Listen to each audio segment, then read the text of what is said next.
Hello, అందరూ ఎలా ఉన్నారు? ముందుగా మీ అందరికీ ధన్యవాదాలు. ఈరోజు మనకిచ్చిలో ఏంటివి అనుకుంటున్నారా? మనం అరటిపళ్ళు తింటాం కదా, అరటికాయ కర్రీని కూడా చేసుకుంటాం. ఒక్కసారి గెలవచ్చాక చెట్టుని కొట్టి పడేస్తాం. కానీ అదే అరటి చెట్టు నుంచి నోపలు డప్పులు వలిసి తీసుకుంటే అరటిది నేతిగా ఉన్నది తీసుకోవాలన్నమాట. అరటి దవ్వ దొరుకుతుంది మనకు, నోపల నేతగా ఉంటుంది. ముదిరిదంతా ఒలిసి పడేస్తే ఇలా నేత అది అనేది మనం తీసుకోవాలి. అయితే ఈ అరటి దవ్వ అనేది ఆరోగ్యానికి చాలా చాలా మంచిది. అయితే ఆరోగ్యం భాగంగానే ఈరోజు మనకిచ్చిలో వీడియో చేయబోతున్నాను. ఈ అరటి దవ్వ అనేది ఆరోగ్యానికి దేనికి మంచిది అనుకుంటున్నారా? అవునండి, చెప్పేస్తున్నాను.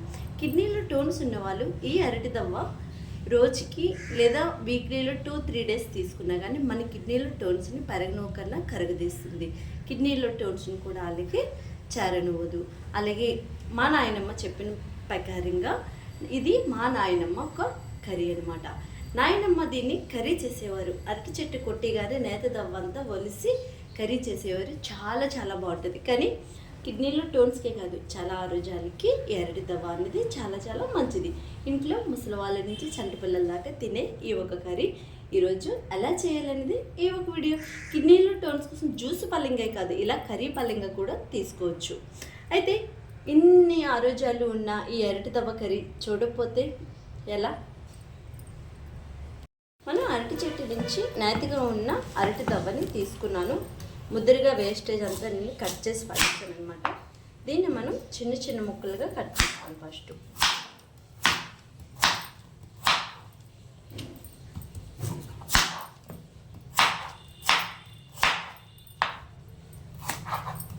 ఇలా చిన్న చిన్న ముక్కలుగా మనం అంతా కట్ చేసేసుకోవాలి. ఓకే,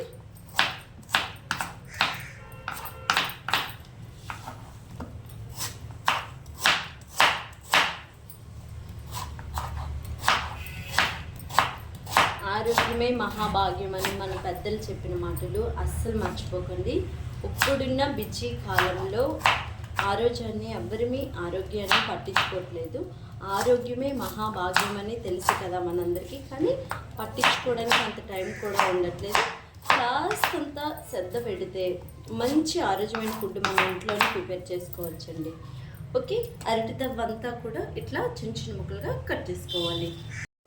ఒకసారి చూడండి ఎట్లా కట్ చేస్తున్నాను. దీన్ని సెంటర్గా కట్ చేస్తున్నాను.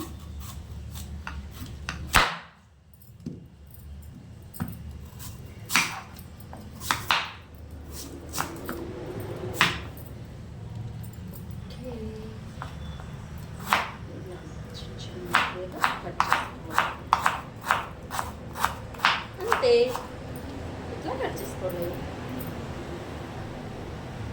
అయితే మనం మన అరటి దవ్వనంతటిని ఇట్లా కట్ చేసుకున్నాం కదా. ఒక కుక్కర్ తీసుకోండి. ఆ కుక్కర్లో ఈ అరటి దవ్వని వేసేసేయండి. ఓకే, ఇలా కుక్కర్లో వేసేసాక ఇదే కుక్కర్లో కాస్తంత ముక్కలు మునిగేలాగా నీటిని పోసుకోండి. ఇది కడగాసలేదు, ఆల్రెడీ అరటి దవ్వని మనం కడుగుతున్నాం కాబట్టి. ఓకే, ఇలా ముక్కు ములిగేలాగా నీటిని పోసుకోవాలి. నీటిని పోసుకున్నాక ఏమాత్రం కాస్తంత పసుపుని వేసుకోవాలి. ఓకే, పసుపు వేసుకున్న తర్వాత కాస్తంత సాల్ట్ని కూడా వేసుకోవాలి.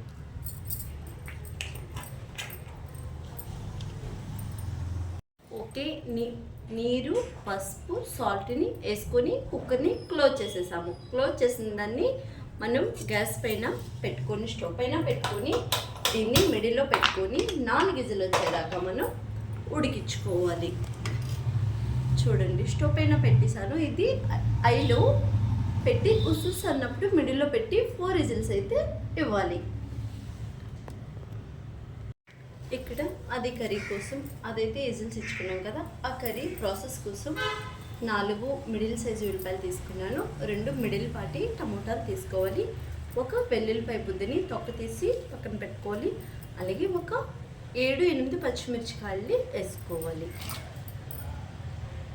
ఇక్కడ నేను మీకు చూపించిన ఉల్లిపాయలు కాస్తంత కచ్చపిచ్చగా కట్ చేసుకొని మిక్సీలో వేస్తాను. టమోటాలు కూడా అట్లాగే, కొన్ని ఉల్లిపాయ ముక్కలు మాత్రం కొన్ని ఉంచాను. ఇందులో చూపించిన పచ్చిమిరపకాయల్లో 3 పచ్చిమిరపకాయలు ఇందులో వేసుకొని దీన్ని కచ్చబిచ్చగా మిక్సీ పట్టుకోవాలి. అయితే ఒక పక్క కుక్కర్ పెట్టుకున్నాం కదా, అదైతే విజిల్స్ వచ్చేస్తుంది. ఇంకో పక్క పులుసు కోసం బాండీ పెట్టుకున్నాము. ఈ బాండీలో 3 స్పూన్స్ వరకు నూనె అనేది పోసుకోవాలి.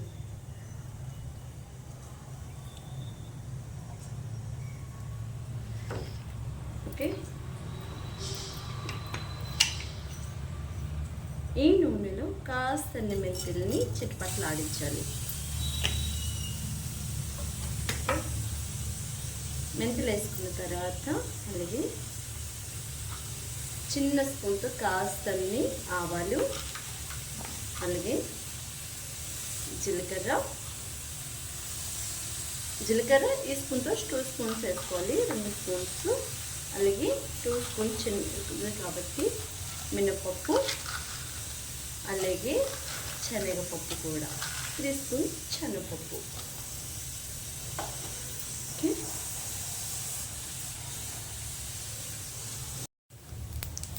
మనం వేసుకునే పోపు అయితే చిట్టపట్లాడేస్తుంది కదా. తీసుకున్న పచ్చిమిరపకాయలు ఘాటు పెట్టుకున్నాము. అలాగే కొంచెం ఉల్లిపాయ ముక్కలు కూడా ఇలా మిక్సీ పట్టుకో కాస్త నుంచుకున్నాం కదా, ఇవి వేసుకొని జస్ట్ 1 మినిట్ వేయించుకోవాలి. ఉల్లిపాయలు వేసుకున్నాక ఇలా కాస్త వేగితే సరిపోతుంది. మనం మిక్సీ పట్టుకున్న ఈ కచ్చబిచ్చ పేస్ట్ని ఇందులో వేసుకోవాలి.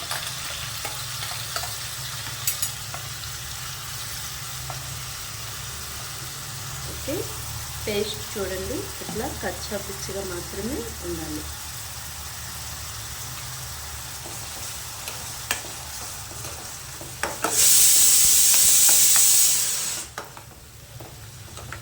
ఓకే, ఇది వేగంగా మనకి వేగిపోవాలంటే మన వీడియోస్లో ఏం చేస్తాము, ఉల్లిపాయ టమాటా తొందరగా మగ్గిపోవాలంటే సాల్ట్ని ఎంబడే యాడ్ చేసేయాలి. ఓకే, దీని నీరంతా ఉల్లిపాయ టమాటా నీరంతా ఇంకేదాకా మనం ఐలో వేగించుకోవాలి. నీరు ఇంకిన తర్వాత సిమ్లోకి తెచ్చి వేగించుకోవాలి. అయితే పులుసు కోసం మాదిరిగా చింతపండుని తీసుకుంటే సరిపోతుంది. ఈ చింతపండు ఎందుకు ఇంత తెల్లగా ఉంటుంది ఎప్పుడు అంటే, అమ్మ వాళ్ళ ఇంటి నుంచి చింతపండు రాగానే నేను కాస్తంత ఫ్రిడ్జ్లో స్టోరేజ్ చేసుకుంటాను. సంవత్సరం అంతా కూడా కొంచెం డబ్బాలోకి తీసుకొని వాడుకుంటుంటాను. ఓకే, ఇది కొంచెం నీటిలో నానేసుకుందాము. మనం వేసుకున్న పేస్ట్ ఇలా నీరంతా ఇంకిపోయి మంచిగా వేగుతుంది కదా. ఇప్పుడు దీన్ని సిమ్లోకి తెచ్చుకున్నాము. మీకు చూపించిన వెల్లుల్లిపాయలు ఇట్లా జస్ట్ తొక్క తీసి ఇలా చెదకొట్టుకొని వేసుకుంటే ఇది అన్నం అది ముక్కలతో పాటు తిన్నప్పుడు టేస్ట్ చాలా బాగుంటుంది. ఇది ఇంకొక 10 నిమిషాలు అయితే వేగాలి, సిమ్లోనే వేగించుకోవాలి. నీరు ఇంకిపోయాక 4 విజిల్స్ అయితే మిడిల్లో పెట్టి 4 విజిల్స్ ఇచ్చుకున్నాం కదా. ముక్క మెత్తగా గంధాలా అవ్వదు, కొంచెం గట్టిగానే ఉంటుంది. సో తినేటప్పుడు బాగుంటుంది పులుపులో ఇది ఉడికి. సో ఇలాగనే ఉండాలి. ఓకే, మన పోపు అంతా టమాటా ఉల్లిపాయ కూడా మంచిగా అయితే ఇలా వేసుకోవాలి. పచ్చివాసన పోయేదాకా మనం ఇలా వేయించుకోవాలి. మీకు చూపించిన చింతపండు గుజ్జు నుంచి పులుపుని తీసుకున్నాము. ఈ పులుపు ఇందులో వేసేసుకోవాలి. ఓకే, అలాగే మనం అరటి తవ్వని ఉడికించుకున్నాం కదా, ఆ నీటిని పడేయకూడదు. మెయిన్ ఆ నీటిలోనే ఉంది. నీరుని కూడా ఇందులో వేసుకోవాలి.